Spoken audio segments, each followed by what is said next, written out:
तो जैसा कि लास्ट एपिसोड में हमने देखा था कि यान जियांग ने हेवन शैटरिंग किंग को हील करना शुरू कर दिया और इसी दरमियान उसे पता चला कि राजा को तो किसी ने जहर भी दिया है। दरअसल उन्हें एक स्लो पॉइजन दिया जा रहा था जो कि धीरे धीरे करते हुए राजा को खत्म कर देगा। इसीलिए यान जियांग खुद होकर इस बात को इन्वेस्टिगेट करता है और उसे पता चला कि इस जहर के पीछे की वजह है मिस हान। मगर इस बात को साबित करने का यान जियांग के पास कोई सबूत नहीं था और इसी दरमियान मिस हान यान जियांग के चेम्बर में आकर उस पर अटैक करने लगी। ये बंदी उसे खत्म करना चाहती थी मगर यान जियांग अपने 2 विंग थंडर लाइन का यूज करते हुए उसे घायल कर देता है। अब आगे तो इस एपिसोड की शुरुआत में हम भी उनको देख पाते हैं जो कि यान जियांग के कमरे से शोर शराबे की आवाज सुनकर वहां पर पहुंच चुकी थी। वो काफी ज्यादा पैनिक होकर यान जियांग से पूछ रही थी कि यंग मास्टर आप ठीक तो हो ना, जिस पर यान जियांग जवाब देते हुए बताने लगा कि हाँ मैं तो बिल्कुल ठीक हूँ, मगर फिलहाल हमें इस बंदी की फिक्र करनी चाहिए। इसने तो यहाँ आकर मुझे जान से मारने की कोशिश की।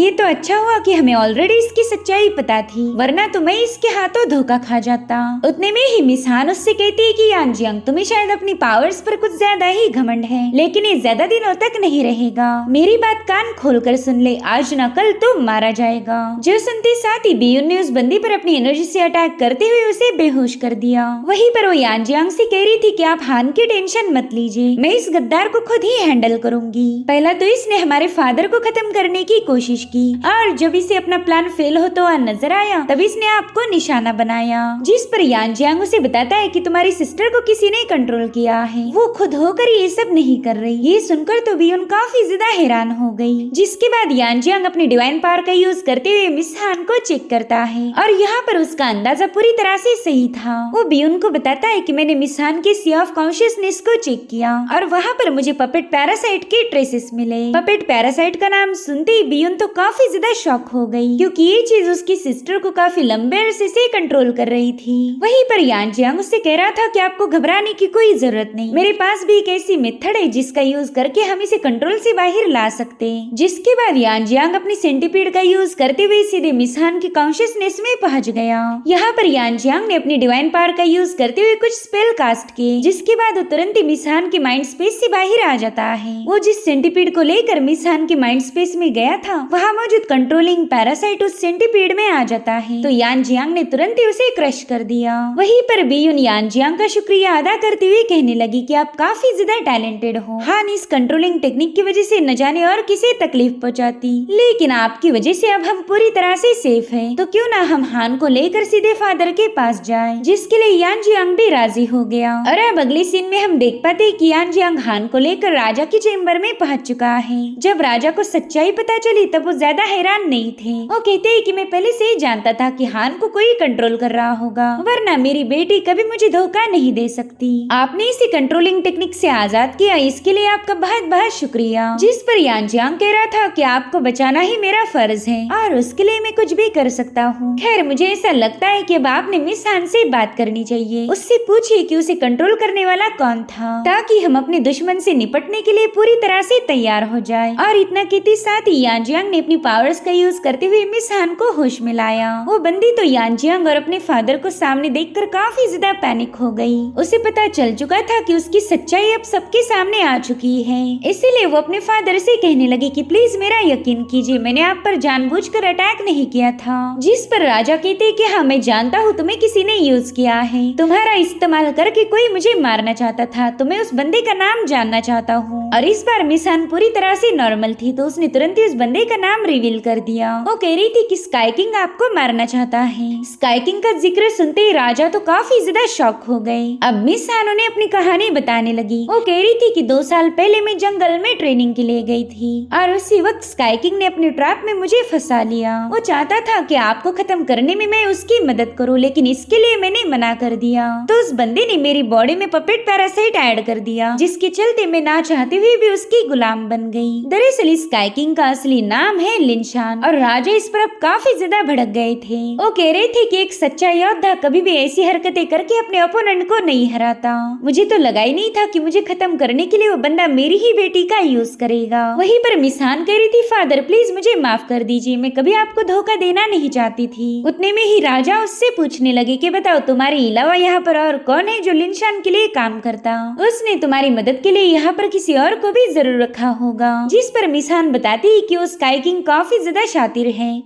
उसे लगा था कि अगर वो ज्यादा जासूस रखेगा तो आपको उन पर शक हो जाएगा, इसलिए उसने मेरे साथ सिर्फ हमारी रॉयल शेफ रखी ताकि इस काम में वो मेरी मदद कर पाए। तभी बियून उसे गुस्से में सवाल पूछती कि बताओ फिर तुमने यंग मास्टर यान जियांग पर अटैक क्यों किया? क्या ये भी तुमसे उस स्काई किंग लिनशान ने करवाया था? जिस पर मिस हान बता रही थी, हाँ बिल्कुल, स्काई किंग को डर था कि कहीं यान जियांग फादर को क्योर न कर दे। अगर ऐसा हुआ तो फिर उसका सारा प्लान खराब हो जाता। दरअसल वो बंदा हमारे कियानियो कॉन्टिनेंट पर राज करना चाहता है। इस पूरे कॉन्टिनेंट पर अपना डोमिनेंस साबित करके वो डार्क सोर्ड पवेलियन को कंट्रोल करेगा और यही वजह थी कि उसने मुझे यान जियांग को खत्म करने का हुक्म दिया। साथ ही साथ मिस हान ने अपने फादर को ये भी बता दिया कि sky king black demon clan के साथ मिला हुआ है। दरअसल ब्लैक डीमन क्लैन के लोग ही मुझे कैप्चर करके स्काई किंग के पास लेके गए थे। ब्लैक डीमन क्लैन का नाम सुनते ही यान जियांग भी काफी ज्यादा हैरान हो गया। वो कहते हैं कि स्काई किंग मुझे मारने के लिए इतना ज्यादा उतावला है कि उसने डीमंस का साथ दिया। और उतने में यान जियांग ने उनसे एक सवाल पूछा, ओके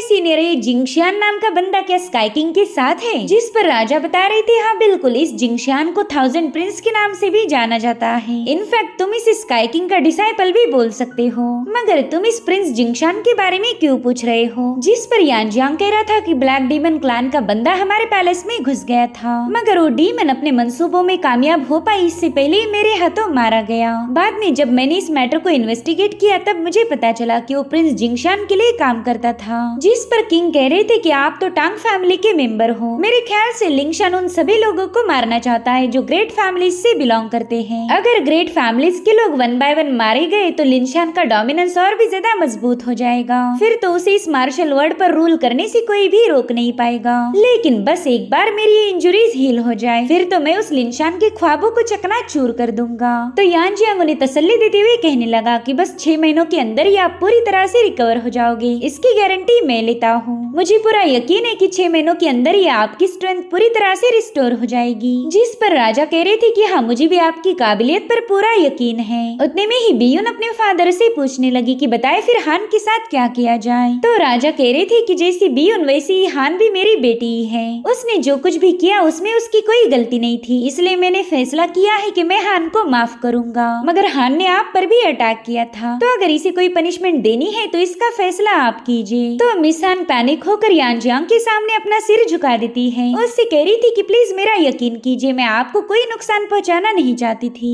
मैंने तो बस उस लिंशान के कंट्रोल में आकर ही आप पर हमला किया था। जिस पर यान जियांग कह रहा था कि मुझे एक असिस्टेंट की जरूरत है, तो क्या तुम 3 सालों के लिए मुझे सर्व करने के लिए तैयार हो? जैसे ही 3 साल पूरे हो जाए मैं तुम्हें आजाद कर दूंगा। ये सुनकर बियून तो काफी ज्यादा हैरान हो गई। वहीं पर मिस हान ने तुरंत ही यान जियांग को हाँ बोल दिया था। दरअसल यान जियांग ने इस बंदी को अपने साथ रखने का डिसीजन इसलिए लिया था क्योंकि ये काफी ज्यादा पावरफुल है। इसकी ताकत का यूज करके यान जियांग अपनी वाइफ जीरुआन को भी प्रोटेक्ट कर सकता था। अब अगली सीन में हम देख पाते हैं कि यान जियांग कल्टीवेट करने बैठा हुआ है और इस बार वो सोड इंटेंट की 7वीं लेवल पर पहुंच चुका था, जिसे 7th हेवन सोड इंटेंट भी कहा जाता है। यान जियांग अपनी प्रोग्रेस से काफी ज्यादा खुश हो गया। वो कह रहा था कि मेरी स्ट्रेंथ और ट्विन विंग थंडर लायन की इसेंस को कंबाइन किया जाए तो मैं किसी भी पावरफुल कल्टीवेटर को हरा पाऊंगा। अब तो मैं इतना पावरफुल हो चुका हूँ कि मेरे पुराने दुश्मन टियानशी का मुकाबला कर पाऊँ। वो दिन अब दूर नहीं जब टियानशी मेरे हाथों मारा जाएगा। अब जैसे यान जियांग अपने रूम से बाहर आया, उसने देखा कि मिस हान वहीं पर उसका इंतजार कर रही। अब वो उसकी असिस्टेंट बन चुकी थी, इसलिए यान जियांग जहाँ जाएगा वहाँ पर मिस हान को भी जाना पड़ेगा। तो अब यान जियांग मिस हान को लेकर सीधे राजा के पास पहुँच गया। यहाँ पर यान जियांग ने अजूर लोटस रिवाइवल टेक्निक का यूज करते हुए राजा को दोबारा से हील करना शुरू कर दिया था। भले ही यान जियांग की मेथड काफी ज्यादा पेनफुल थी, मगर इसने राजा के पेट्रिफिकेशन डिजीज पर गहरा असर किया। अब तो काफी आसानी के साथ अपने बॉडी पार्ट्स को मूव कर सकते थे। यान जियांग उनसे कह रहा था कि आप तो हेवन शैटरिंग किंग के नाम पर पूरी तरह से खरे उतर रहे हैं। आपकी इनर स्ट्रेंथ काफी गजब की है, इसी वजह से मेरी ट्रीटमेंट आप पर जल्दी से असर कर रही। लेकिन हमारे पास ज्यादा वक्त नहीं, इसलिए हमें आपको जल्दी से रिकवर करना होगा। वहीं पर राजा भी यान जियांग के हार्ड वर्क के लिए उसका शुक्रिया अदा करने लगे। तो यान जियांग उनसे कहता है कि आपको हील करना ही मेरा फर्ज है। वैसे मुझे आपसे कुछ स्पेशल हर्ब्स के बारे में पूछना था। अगर आपके पास ब्लड लिंगजी, टर्टल शेल और ब्लड ड्रैगन मैरो होगा तो मुझे उन चीजों की जरूरत पड़ेगी। इन चीजों को रिफाइन करके मैं आपके लिए बॉडी ट्रांसफॉर्मेशन एलिक्सर बना सकता हूँ। उस एलिक्सर को कंज्यूम करने से आपके हीलिंग इफेक्ट और भी ज्यादा इनहांस होंगे। जिस पर राजा कह रहे थे, यंग मास्टर आप जिन भी हर्ब्स का नाम ले रहे हो काफी ज्यादा रेयर है, फिलहाल तो हमारे पैलेस में अवेलेबल नहीं है, लेकिन 3 दिनों के अंदर ही कियानी सिटी में एंशिएंट मेडिसिन एक्सचेंज होने वाला है, तो मुझे पूरा यकीन है कि वहाँ आपको ये हर्ब्स जरूर मिलेंगे। अब हमें 3 दिनों बाद की कहानी दिखाई गई, जहाँ पर यानजियांग और मिस हान मार्केट की तरफ जा रहे थे। राजा उन्हें बता रहे थे कि तुम दोनों को काफी संभाल कर रहना होगा, गलती से भी अपनी आइडेंटिटी को एक्सपोज मत करो, वरना स्काई किंग के लोग तुम पर अटैक कर सकते हैं। जिस पर यानजियांग राजा से कह रहा था कि आप बिल्कुल फिक्र मत कीजिए, हम बिल्कुल भी अपनी पहचान को रिवील नहीं करेंगे, हमें तो बस वहाँ से हर्ब परचेस करके वापस आना है। जिसके बाद मिस हान और यानजियांग एक मार्केट में पहुंच जाते हैं, जहाँ पर मिस हान यानजियांग को बता रही थी कि बस यहाँ से थोड़ी दूरी पर 1000 ब्लेड पैलेस है। मेडिसिन एक्सचेंज को वहीं पर ऑर्गेनाइज किया गया।